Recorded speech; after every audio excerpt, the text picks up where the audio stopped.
प्रज्ञा परमापवित्रं व्यासमुनेर्यं सहजं विरचितं ज्ञानस्य वृद्धिं प्रतिपन्नं प्रज्ञापुराणं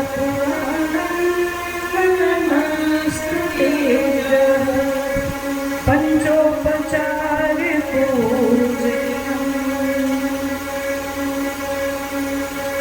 जल गंधक्षक पुष्प से आवाहित सभी देव शक्तियों का पूजन। हाथ में भी जल गंधक्षक पुष्प ले और पूजा की वेदी पर चढ़ाते सभी लोग दोहराएंगे। ओम सर्वेभ्यो सर्वेभ्यो देवेभ्यो देवेभ्यो नमः नमः आवाहयामि आवाहयामि स्थापयामि स्थापयामि ध्यायामि ध्यायामि ततो नमस्कारं करोमि नमस्कारं करोमि जलं गन्धाक्षतं गन्धक्षतं पुष्पाणि धूपाणि पुष्पाणि धूपाणि दीपं दीपं नैवेद्यं नैवेद्यं समर्पयामि। समर्पयामि। सभी लोग हाथ जोड़कर प्रणाम करें। ओम नमो अनन्ताय सहस्रमूर्तये सहस्रपादाक्षिशिरोरुबाहवे सहस्रनाम्ने पुरुषाय शाश्वते सहस्रकोटियुगधारे नमः सहस्रकोटि युगधारणे नमः। ओम असंभव पराक्रम हेतुलंपन विध्वंसकारो धन्य है नवसृजन पुण्य संकल्प जिसका नवसृजन पुण्य संकल्प जिसका ऐसे महाकाल जिसका मने ऐसे महाकाल जिसका मने है ऊपर बड़ी कांति की आँख के भी राति कैलाशयन है विकसित की ये शांति कुंजारी युक्ति विकसित की ये शांति कुंजारी युक्ति ऐसे महाकाल को जितना मने है ऐसे महाकाल को जितना मने है अनादि अनुपम ऐश्वर्य गोचर जिनका सभी भांति अनुभव करते हैं युग शक्ति का बोध हमको कराया युग शक्ति का बोध हमको कराया ऐसे महाकाल जितना मने है ऐसे महाकाल को जितना मने है मृत्यु पे बड़ी साधना जिनने किया जागरण उन्नयन है घर घर प्रतिष्ठित हुई वेद माता घर घर प्रतिष्ठित हुई वेद माता ऐसे महाकाल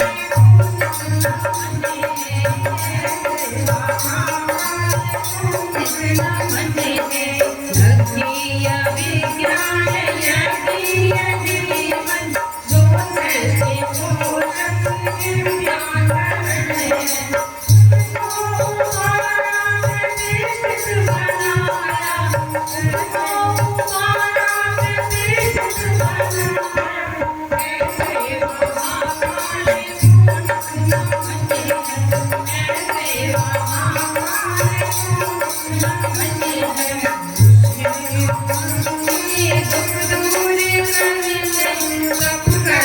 माया परम पुण्य घने उज्जवल भविष्य की घोषणा की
बोलिए महाकाल शंकर भगवान की जय। आइए नारद जी का आवाहन करते हैं उनके प्रिय संकीर्तन के साथ।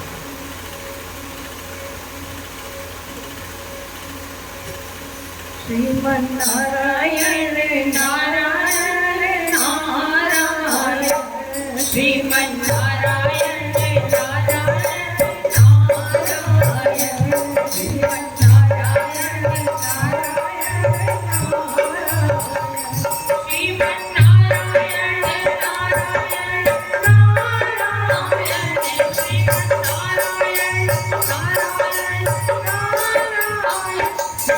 नारायण नारायण श्रीमन नारायण नारायण भजमन नारायण नारायण नारायण श्रीमन नारायण नारायण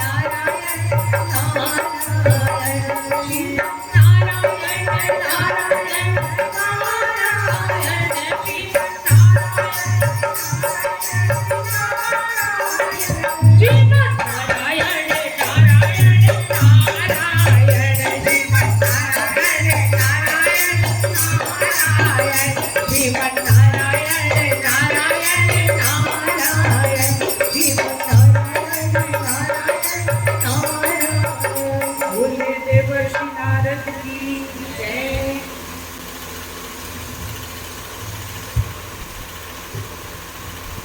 नारद जी भगवान विष्णु से संसार की समस्याओं की चर्चा कर रहे हैं और भगवान विष्णु इन्हें बताते हैं कि किस तरह इस धरती पर प्रज्ञा अभियान की गतिविधियों को संचालित करने से युग की समस्याओं का समाधान होगा, लोग दुष्चिंतन से मुक्ति पाएंगे। नारद जी पूछते हैं कि यह कार्य कैसे संभव होगा, तो भगवान विष्णु कहते हैं उवाच विष्णुर्ज्ञानार्थं तथा प्रज्ञा पुराणजा विवेक्ष्या कर्मणे प्रज्ञाभियानस्य विधिष्वलं विधयोऽस्य च स्वीकर्तुं प्रगल्भान् प्रेरयानिशं युगस्य सृजने सर्वे सहयोगं ददत्वलं यथा यथा विबोध्यास्ते भावुका अंशदायिनः समस्यस्य च दातारः सोत्साहाः परन्तु यत्। भगवान विष्णु ने कहा कि ज्ञान के लिए प्रज्ञा पुराण की कथा का विवेचन उचित है और युग सृजन में सहयोग करने के लिए सभी भावनाशीलों में समयदान अंशदान की उमंग उभारनी चाहिए।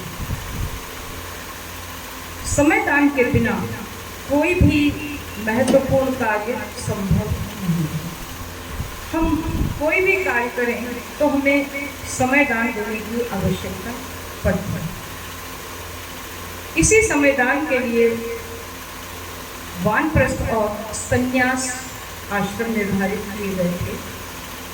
तो संन्यास आश्रम तो आज के युग में कल्पनाओं से बाहर की चीज है।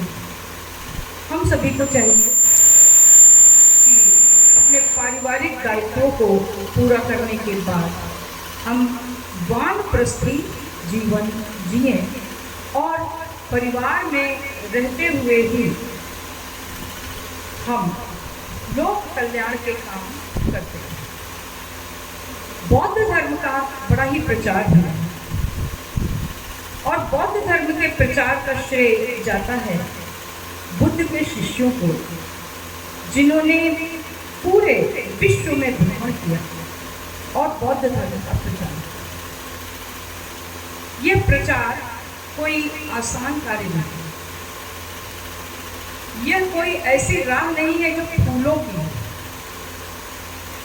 इस राह पर बहुत कांटे मिलते हैं, लेकिन जो प्रज्ञावान होते हैं वे इस दर्द को सहकर भी सब कार्य करते चले जाते हैं। भगवान बुद्ध का शिष्य था आनंद। आनंद ने कहा कि प्रभु मैं अब धर्म प्रचार के लिए निकलना चाहता हूँ। तो भगवान बुद्ध ने कहा कि पुत्र तुम निकल तो रहे हो धर्म प्रचार के लिए, लेकिन याद रखना यह संसार हो सकता है तुम्हें बुरा भला कहे। जब तुम लोगों से अपनी बात कहोगे तो लोग तुम्हें तरह तरह से बुरा भला कहेंगे, तुम्हारी आलोचना करेंगे। तो आनंद ने कहा कि मैं अपने को सौभाग्यशाली समझूंगा तो उन्होंने मुझे गालियां तो नहीं दी, मैं उनका कृतज्ञ रहूं। गौतम बुद्ध ने कहा वे तुम्हें गालियां भी देंगे तो मैं यह मानकर संतोष कर लूंगा कि उन्होंने मुझे मारा तो नहीं। वो तुम्हें मार भी सकते हैं तो मैं इस बात के लिए उनका कृतज्ञ रहूंगा कि उन्होंने मेरे प्राण छू दिए। बुद्ध ने कहा पुत्र हो सकता है वे तुम्हारे प्राण भी हरण कर लें। तो आनंद ने कहा इससे बढ़कर श्रेष्ठ और सौभाग्य की बात तो दूसरी हो ही नहीं सकती कि किसी भी अच्छे कार्य को करने में प्राण चले। ये तो महान काम है, मोक्ष का सीधा सीधा मार्ग। तो गौतम बुद्ध ने कहा कि ठीक है, अब तुम धर्म प्रचार के लिए निकलने के लिए सचमुच तैयार हो। तो परम पूज्य गुरुदेव के जो शिष्य मिशन की गतिविधियों में भागीदारी करते हैं उन सबको इस तरह की परिस्थितियां सहने के लिए सहज तैयार रहना चाहिए। परम पूज्य गुरुदेव ने बताया कि आप घर में रहते हुए घर के उत्तरदायित्वों का वहन करते हुए समाज कल्याण के काम करें।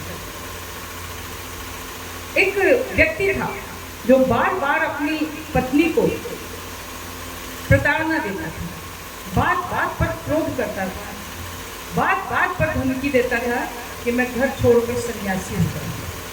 सन्यासी के जीवन में बड़ा सुख है, कोई चिंता नहीं, भगवत भजन करते रहो और फ्री का भिक्षा से लेकर के खाना खा लो। और तो ये भी पता चला है कि थोड़ा नशा वशा भी करने की उसमें अच्छी सुविधा रहती है, कोई रोकने टोकने वाला है। तो मैं तो घर छोड़ के चला जाऊँ। पत्नी रोने लगती, कहती ऐसा मत कहिए स्वामी, मेरा क्या होगा, मेरे इस बच्चे का क्या होगा। तो वो कहता तू जाने तेरा काम जाने। इस तरह वो आए दिन अपनी पत्नी को सताता रहता था और जरा जरा सी बात पर बात बेबात उसे प्रताड़ित करता रहता था। एक बार की बात है कि उस गांव में एक सत्संग हुआ। तो उस सत्संग में एक जो स्वामी जी आए हुए थे उसके पास वो व्यक्ति किसी तरह से चला गया। सत्संग सुना, उसे और तो कुछ समझ में नहीं आया, उसे बस इतना समझ में आया कि संन्यास बहुत श्रेष्ठ चीज है। वो आया और बिना बात के अपनी पत्नी से लड़ने झगड़ने लगा और बोला कि अब तो सन्यासी जी भी आए हुए हैं, मैं उनसे दीक्षा ले लूंगा और दीक्षा लेकर के अब मैं संन्यास ले लूंगा। तो वो पत्नी बहुत घबराई और शाम को सत्संग समाप्त होने पर स्वामी जी के पास गई और उनको पूरी बात बताई उसने कि प्रभु, मेरे पति मुझे इस तरह कहते रहते हैं और अब वो आपके पास आने वाले हैं संन्यास लेने के लिए। तो स्वामी जी ने पूरी बात समझी और कहा कि तू अपने पति से कह देना कि जाइए संन्यास लीजिए। तो बोली कि अगर मैंने ऐसे कह दिया और वो गुस्सा हो गए और वो गुस्सा होकर के आ गए आपके पास, उन्होंने संन्यास ले लिया, अब मैं क्या करूँगी? बोले कह तो दे ना। शाम को अगले दिन वो व्यक्ति उसी तरह क्रोध से भरा हुआ आया और आते ही आके अपना क्रोध उतारने लगा। बोला मैं चला जाऊंगा, सन्यासी हो जाऊंगा। तो उसकी पत्नी ने कहा, रोज रोज धमकी क्या देते हो, जाओ सन्यासी हो जाओ। वो व्यक्ति एकदम हतप्रभ रह गया, अरे आज इसने मुझे उल्टा जवाब दे दिया। तो वो बड़ा गुस्से में भर गया और गुस्से में भर करके वो सन्यासी जी के पास चला गया। सत्संग चल रहा था, उस व्यक्ति ने स्वामी जी से कहा कि मुझे दीक्षा लेनी है। तो उनके शिष्यों ने कहा कि थोड़ी प्रतीक्षा करो, कार्यक्रम समाप्त हो जाने दो, फिर हम स्वामी जी से तुम्हारी बात करा देंगे। सत्संग समाप्त हुआ। उस व्यक्ति से स्वामी जी का परिचय कराया गया। स्वामी जी ने बड़ी प्रसन्नता व्यक्त की। अब बहुत सुंदर और बड़ा ही श्रेष्ठ निर्णय लिया है तुमने, मानव जन्म को सार्थक कर दिया। तुम्हें दीक्षा देते हुए मुझे बड़ी प्रसन्नता हुई। एक काम करो, पहले जरा नदी में स्नान करो। तो बोला स्वामी जी सुबह मैंने नहाया था, चारा बहुत है कि नदी में जाना पड़ेगा, सुबह तो नहाया था मैंने। नहीं तुम जाओ स्नान करो पहले, और दीक्षा की प्रक्रिया धीरे धीरे चलती है। मैं बेमन से वह व्यक्ति स्नान करने गया, उसके साथ स्वामी जी के कुछ शिष्य थे सहायता के लिए। और जब वह नहा करके बाहर निकला, अंगोछा लपेटे हुए थर थर काँप रहा था, तो उसने उन शिष्यों से पूछा, भाई मेरे कपड़े कहाँ हैं? ये तुम्हारे कपड़े जो हैं वो तो हटा दिए गए हैं, अभी तुम लंगोटी पकड़ो, अब तुम ये लंगोटी पहनो। तो उस व्यक्ति ने कहा, लंगोटी? ये तो मैंने आज तक कभी पहनी ही नहीं। इन्हें अब सन्यासी हो रहे हो, दीक्षा ले रहे हो, तो ऐसे थोड़े ना। मन मार करके उसको लंगोटी पहननी पड़ी। तब तक उसे भूख लगाई थी। स्वामी जी ने कहा, पहले षटकर्म कर लो, थोड़ा जप कर लो, अंतरात्मा को शुद्ध कर लो, उसके पश्चात कुछ जलपान कर लेना। उसको बैठा दिया गया और वो मन ही मन भुनभुनाता रहा। उसके मुख से कोई मंत्र निकल नहीं रहा था। पेट में कड़ाके की भूख लगी थी। सोच रहा था जब घर से चला था तो थोड़ी देर और ना लड़ता, खाना खा लेता भर पेट, तो कम से कम थोड़ा आराम हो जाता। ये सब सोचते सोचते उसने किसी तरह से थोड़ा समय व्यतीत किया। तब तक एक शिष्य ने उसे आवाज़ दी, भाई आओ, अब तुम्हारी साधना पूरी हो गई होगी, चलो थोड़ा जलपान कर लो। अपनी खुशी खुशी उठा कि जैसे मेरी पत्नी मुझे तरह तरह के भोजन बना बना कर देती थी, वैसा ही भोजन अब मुझे मिलने वाला है। लेकिन जब वो गया तो उसने देखा कि एक थाली में कटे हुए करेले रखे हुए हैं। तो उसने इधर उधर देखा और पूछा, इनको कैसे खाऊंगा? तो शिष्य ने कहा, बस ऐसे ही जैसे हम लोग खा रहे हैं। ये कहकर उसने एक करेला मुंह में, टुकड़ा मुंह में डाल दिया अपने। तो ये जो व्यक्ति संन्यास लेने आया था तो बड़ा हैरान हो गया, बोला इस तरह को मैंने कभी खाया नहीं।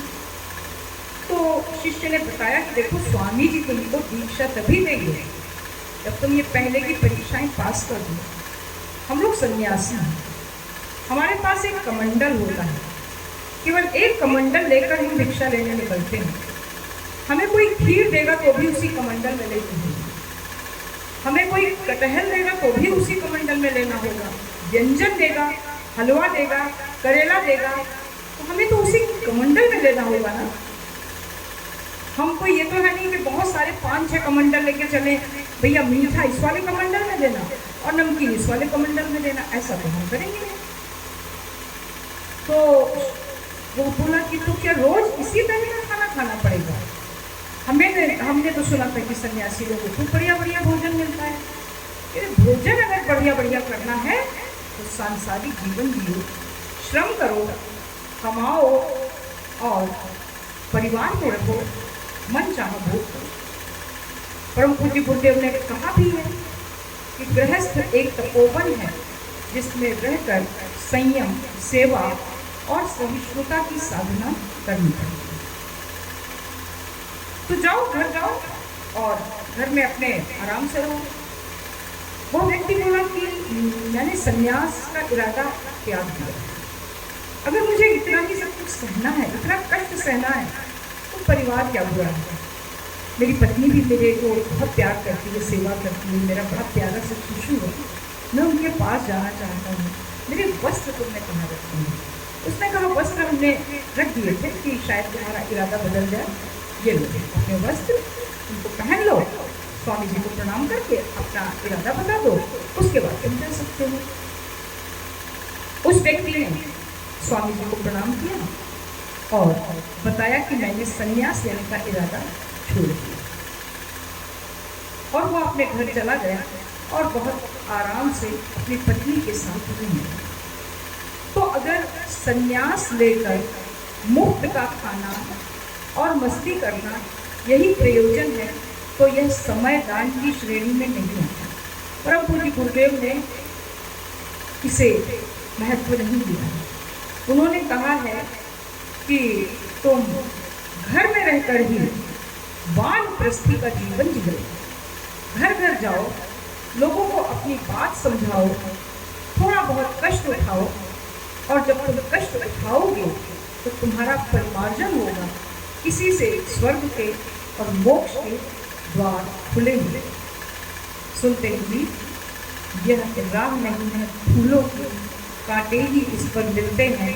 जैसे कि सारे धर्म प्रचारकों ने बहुत बहुत कष्ट सहे, समर्पित है उनको यही।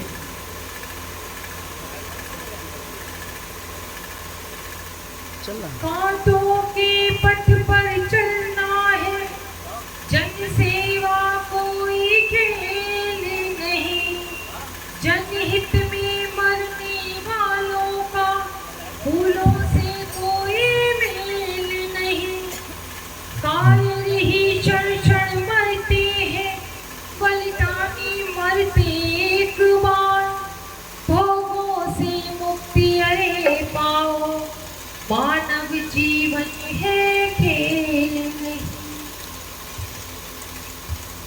यह राह नहीं है फूलों की, यह राह नहीं है फूलों की, कांटे ही इस पर मिलते हैं। लेकर के दर्द जमाने का बस हिम्मत वाले चलते हैं, लेकर के दर्द जमाने का बस हिम्मत वाले चलते हैं। यह राह नहीं है फूलों की, कांटे इस पर मिलते हैं, लेकर के दर्द जमाने का बस हिम्मत वाले चलते हैं, लेकर के दर्द जमाने का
बस हिम्मत वाले चलते हैं लेकर के दर्द समाने का बस हिम्मत वाले चलते हैं। कौन कमी उस गौतम की जिसने प्रेम को छोड़ा प्रेम को छोड़ा था जिसने मंसूर ने बनकर दीवाना इस हुस्न